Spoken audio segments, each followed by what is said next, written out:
출애굽기를 우리가 이제 34장까지 봅니다. 출애굽기가 40장까지 있으니까 이제 얼마 안 있으면 출애굽기를 우리가 새벽에 쭉 한번 다 보게 되는 거지요. 자, 그럼 우리 34장까지 보시면서 여러분은 출애굽기 속에서 나오는 여러 가지 사건이 있고 인물들이 있지 않습니까? 그 인물들이 하나님과 계속해서 대화하고 만나고 때로는 이스라엘 백성들 같은 경우에는 하나님을 의심하기도 하고 어린아이처럼 보채기도 하고 원망하기도 하고 다시 애굽으로 돌아갔으면 좋겠다. 사실은 입에 담지 못할 말도 다시 담고 그것을 하나님 앞에 내뱉는 그런 참담한 모습도 보게 되지. 여러 가지 내용이 출애굽기 안에 있습니다. 그런데 그 여러 가지 내용 중에서도 목회자인 제게 정말 부러운 게 하나 있어요. 그게 뭐냐면 하나님과 모세 사이의 대화입니다. 하나님이 모세를 지명하여 부르셔서 하나님의 일꾼 삼으셨지요. 일꾼 삼으신 다음부터 하나님께서는 이스라엘 백성을 향해서 하실 하나님의 말씀, 하나님의 마음, 하나님께서 이스라엘 백성들을 보시면서 느끼는 그 하나님의 감정, 그 어느 것 하나도 숨기거나 돌려 말하시거나 그러지 않으세요. 모세에게 하나님께서 말씀하시는 바를 직접적으로 그리고 전해야 될 내용을 하나님께서 돌려 말하지 아니하시고 너가 이러한 것을 이스라엘 백성들에게 전하라. 이렇게 말씀하시는 것을 보게 됩니다. 하나님 앞에 이스라엘 백성이 잘못해도 이스라엘 백성이 하나님께 원하는 것이 있어서 모세에게 와서 모세에게 그걸 전해달라고 재촉하면 모세가 하나님께 아뢰고 하나님은 또 그 모세의 음성을 들으시고 응답해 주시고 참으로 하나님과 모세 사이의 대화는 계속되는 것을 보게 됩니다. 모세와 저 사이의 어떤 의미에서는 목회자로서 이렇게 동일시하는 부분이 있어서 참으로 그런 부분이 많이 부럽다라는 느낌을 갖게 됩니다. 여러분들은 어떻습니까? 하나님을 믿는 믿음의 사람들이지 않습니까? 그렇다고 출애굽기에 나오는 이스라엘 백성들하고 여러분 자신을 동일시할 수는 없잖아요. 그렇죠? 네. 신앙생활에 나아가는데 하나님 주시는 은혜가 정말 하늘만큼 가득한데도 부족하다고 아니 모르겠다고 그 은혜가 나를 더 버겁게 한다고 이스라엘 백성들처럼 하나님 앞에 불평불만하면서 살아갈 수 없잖아요.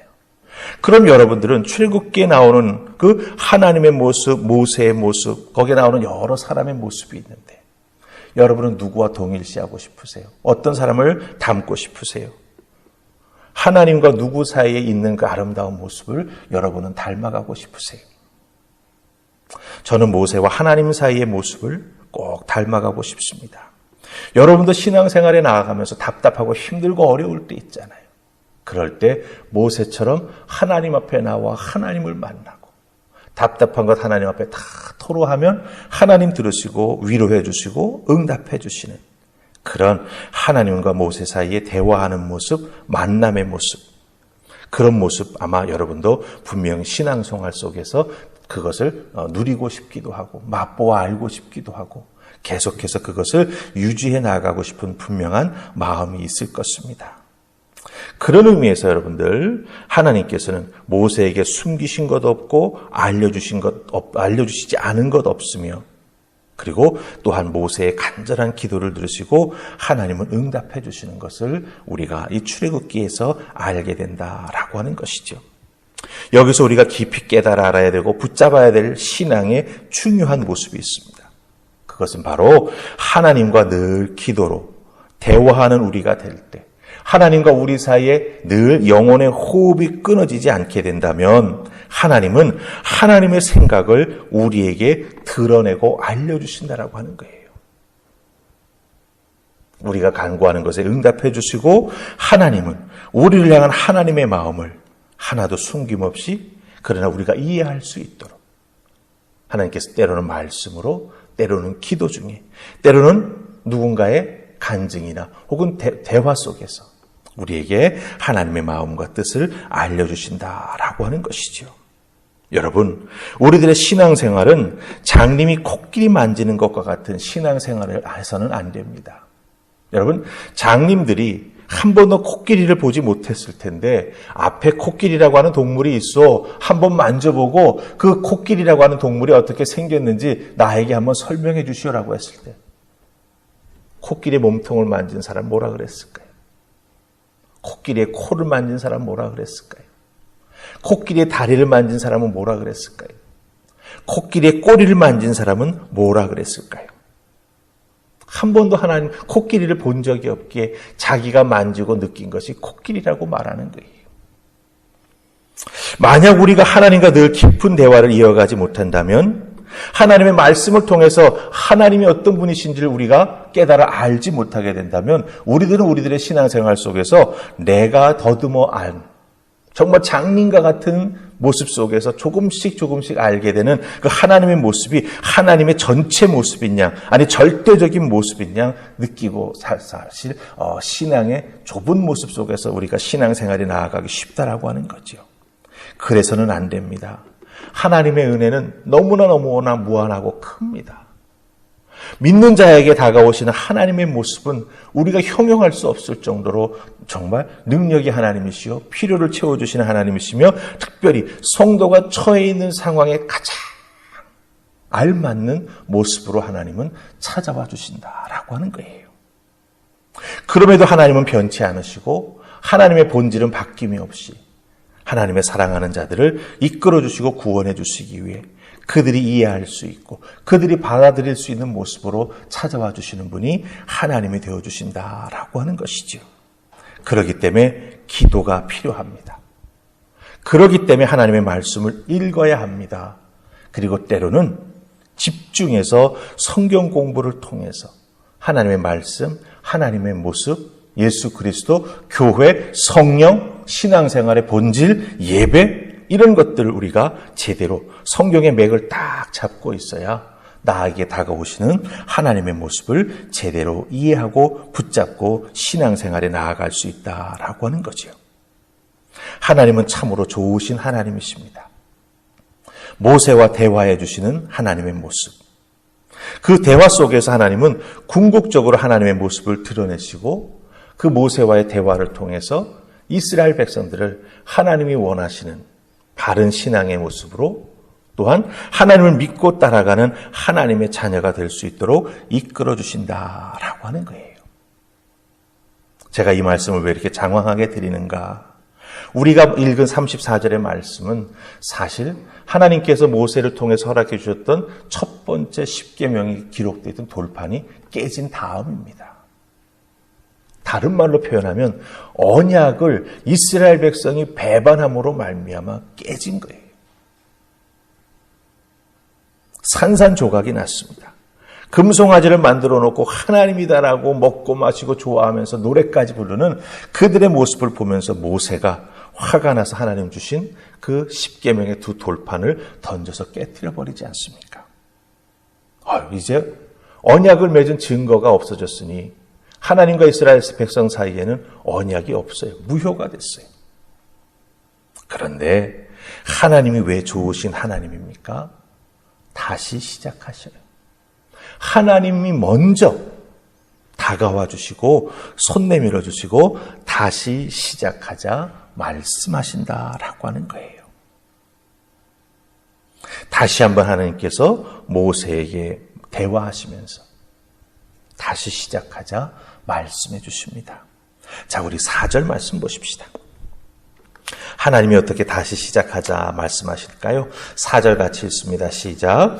모세가 돌판 둘을 처음것과 같이 깎아 만들고 아침에 일찍이 일어나 그 두 돌판을 손에 들고 여호와의 명령대로 시내산에 올라가니. 아멘. 여호와의 말씀하신 대로 명령하신 대로 돌판을 다시 깎아가지고 그 돌판은 처음 돌판과 똑같은 모양으로 모세가 만듭니다. 그걸 가지고 하나님 앞에 올라갑니다. 십계명을 다시 거기에다가 써주실 것이죠. 사람은 하나님 앞에 배반해서 그 돌판이 깨지게 만드는 원인을 제공했습니다. 목이 곧은 백성이라고 하나님은 이스라엘 백성들에게 그것에 대한 죄의 대가를 분명히 물으실 것이라고 말씀하셨습니다. 물론 모세의 중보기도가 있기는 했지만 오늘 말씀 속에서 보면 하나님께서 먼저 이 언약을 회복시키시기 위해서 모세에게 말씀하시고 준비시키는 모습을 우리가 여기서 발견하게 된다라고 하는 것이죠. 이스라엘의 범죄함으로 인해서 깨어져 버린 언약을 회복시키기 위해서 하나님이 먼저 일하신다라고 하는 거예요. 여러분 잘 생각해 보세요.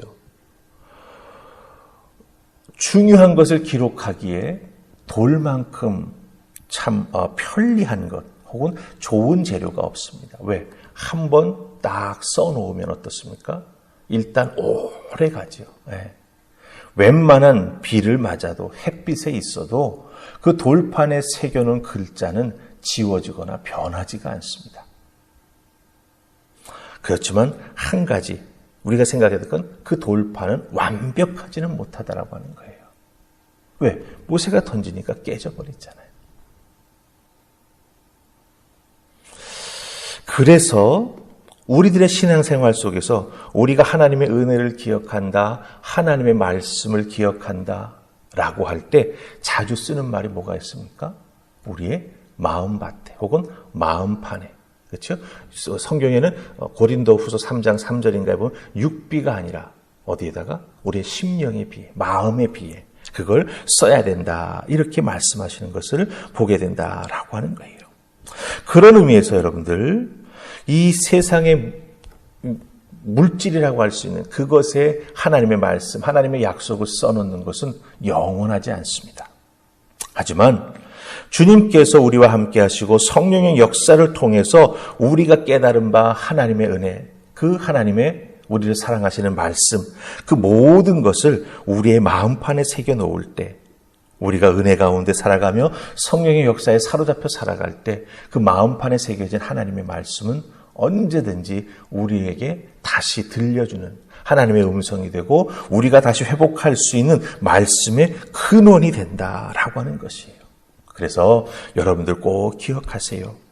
하나님의 말씀을 읽고 또 듣고 보고 참 중요합니다. 그런데 읽고 보고 들으면서 해야 될 게 있어요. 무엇이지요? 내 마음밭에, 내 마음판에 그 은혜 받은 것, 깨달아 한 것을 하나하나 다 적어놓는 것입니다. 그리고 성령님께 간구하셔야 돼요. 성령님, 제 마음판에 기록된 이 은혜, 이 깨달음, 이 사랑을 잊지 않고 꼭 필요할 때 생각날 수 있도록 도와주세요. 그러면 성령님 어떻게 해주실까요? 꼭 다시 생각나게 해주십니다.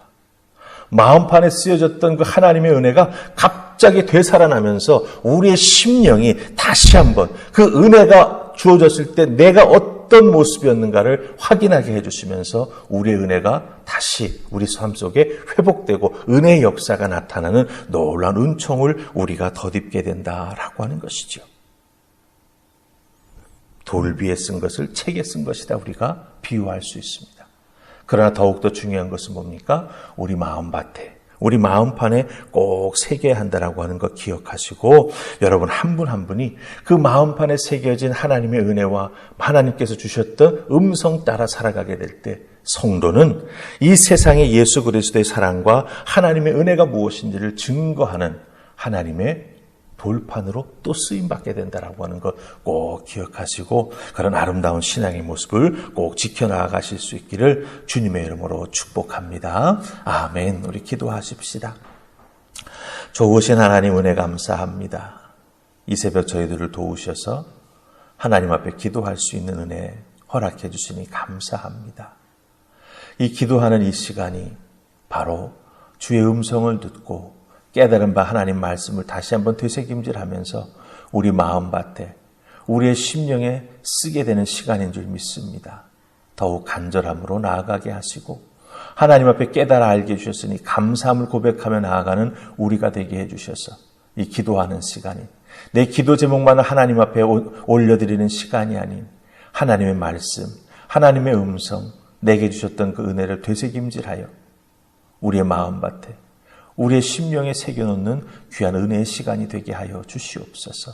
그리하여 잊지 아니하고 성령께서 도와주실 때 다시 생각나며 다시 힘을 얻는 놀라운 말씀의 은혜 체험하는 우리가 되게 하여 주시옵소서.